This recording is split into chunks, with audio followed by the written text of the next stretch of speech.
5.000 años de dolor. Y no es la última telenovela venezolana de Netflix. Así se titula el artículo que te comparto hoy, porque todos hablamos del dolor, lo vemos en consulta, lo sufrimos en silencio, ¿sí? Lo medimos con escalas, lo combatimos, lo estudiamos, pero ¿cuánto sabemos realmente de él? ¿Vale? Hoy quiero llevarte de viaje, ¿no?, de la mano de estos autores en su publicación de este año titulada A 5.000 años de visión general de la historia del dolor a través de civilizaciones antiguas hasta teorías modernas del dolor. Te lo dejo en la descripción. Un viaje a través de 5.000 años, desde las cavernas hasta tu camilla, desde las primeras heridas de guerra hasta la neurociencia moderna, desde los dioses hasta las guías de práctica clínica, porque el dolor, antes que síntoma, fue misterio. En el máster experto en diagnóstico diferencial lo tenemos claro. Y nuestros profesores Rubén Tobar y Eduardo Fondevila, autores de las últimas publicaciones que más han dado que hablar en lengua hispana sobre esto, nos ayudan a comprenderlo mejor. Hace 5.000 años el dolor era un signo claro de peligro, de lesión, de enfermedad. Y aún así, ya buscaban aliviarlo. En restos de cráneos del Neolítico se han encontrado evidencias de trepanaciones, agujeros realizados en el cráneo humano, que mostraban signos de cicatrización, es decir, el paciente sobrevivía. ¿Con qué objetivo? ¿Sí? Posiblemente aliviar dolor de cabeza, convulsiones, trastornos mentales. También tenemos pruebas del uso ritual o medicinal de plantas como el opio, la dormidera o la hoja de coca. Es decir, desde tiempos ancestrales el ser humano no solo sufría, también buscaba aliviar. El dolor era ya un fenómeno central en la experiencia humana. ¿Sí? En Egipto el dolor era visto como un castigo divino. En Mesopotamia se mezclaba con magia, astrología y medicina, pero es con los griegos que empieza a cambiar la historia. Hipócrates, el padre de la medicina, propone que la enfermedad y el dolor no vienen de los dioses, sino del cuerpo. Y aquí nace la teoría humoral.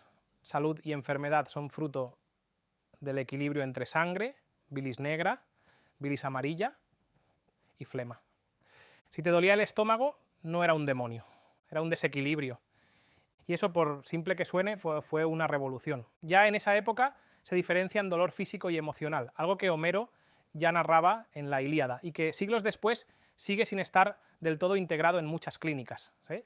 Durante siglos, en la Edad Media, el avance médico se frenó por el peso de la religión. El dolor volvía a ser visto como castigo o prueba divina. Sufrir era incluso redentor. Pero también se conservó mucho saber de la antigüedad. Monasterios copiaron manuscritos y la medicina islámica preservó obras de Galeno, Hipócrates y Avicena. El dolor no desaparece de la agenda médica, pero queda subordinado a la fe, y eso tuvo consecuencias. Y llega el Renacimiento, abrir cuerpos, abrir ideas. Da Vinci, Vesalio, Paracelso. El Renacimiento trae de vuelta el estudio anatómico y la observación directa. Se vuelven a abrir cuerpos, se dibujan nervios, se buscan causas, y con ello el dolor vuelve a entenderse como fenómeno corporal, no solo espiritual. Es aquí donde nace una idea que aún colea hoy: donde hay lesión debe haber dolor. Pero, como ya sabes, eso no siempre es verdad. Siglo XIX, teoría y anestesia. ¿Sí? Sí. En el siglo XIX se populariza la anestesia, primero con el éter y luego con la morfina. Por primera vez el dolor se puede apagar. Y eso cambia todo. También se desarrollan las teorías neurofisiológicas del dolor. Aquí ya se empieza a ver que el dolor no es solo información nerviosa, sino una construcción compleja. Siglo XX, el dolor como experiencia multidimensional. ¿Sí? En 1965 Melzack y Wall presentan la teoría de la compuerta, una idea revolucionaria. El dolor puede ser amplificado o inhibido por el cerebro, incluso sin daño real. Más tarde, Melzack introduce la teoría de la neuromatriz. El dolor no se genera solo en la zona dañada, se genera en el cerebro a partir de una red que integra información sensorial, emocional, cognitiva y contextual. ¿Sí? El dolor ya no es un input, es una salida cerebral compleja, fruto de cómo interpretamos el mundo. Siglo XXI, biopsicosocial, genética, neuroimagen. Hoy el dolor se estudia desde la genética, la epigenética, la neuroimagen funcional, la psicología y la sociología.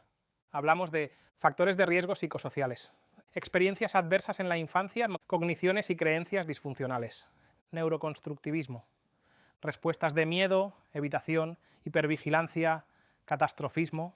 Sabemos que el dolor no es proporcional al daño siempre, no es lineal, y que puede existir sin lesión aparente, y viceversa. Sabemos que el entorno, el contexto, la cultura, la narrativa, modulan la experiencia dolorosa. Y lo más interesante, sabemos que el cerebro aprende a doler, que puede volverse más hábil en generar dolor, como quien se hace experto en diagnóstico diferencial. Entonces, ¿por qué escriben un paper sobre historia? Porque cada vez que un paciente entra en tu consulta y dice «me duele», no está diciendo algo simple, ¿no? Está diciendo algo que lleva 5.000 años de evolución cultural, biológica y social. Tu paciente no viene solo con un nervio pinzado o montado, como diría él. Viene con una historia, una interpretación, una expectativa, con una cultura del dolor heredada de su familia, sus profesores, su médico de cabecera y su televisión.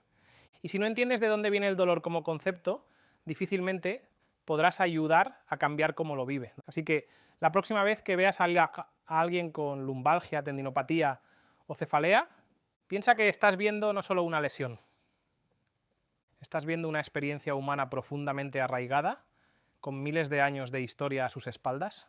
Y tú, como fisioterapeuta, no solo eres un técnico del cuerpo, eres un traductor de señales, un educador del sistema nervioso, un interruptor que puede cambiar una historia de sufrimiento por una historia de alivio, ¿sí? Asegúrate de saber bien lo que tiene. Me refiero a la lesión, al daño, al diagnóstico, para poder entender bien todo lo demás. Gracias por escuchar, nos vemos en el siguiente episodio, que será menos aburrido. No va a ser muy difícil. Un abrazo.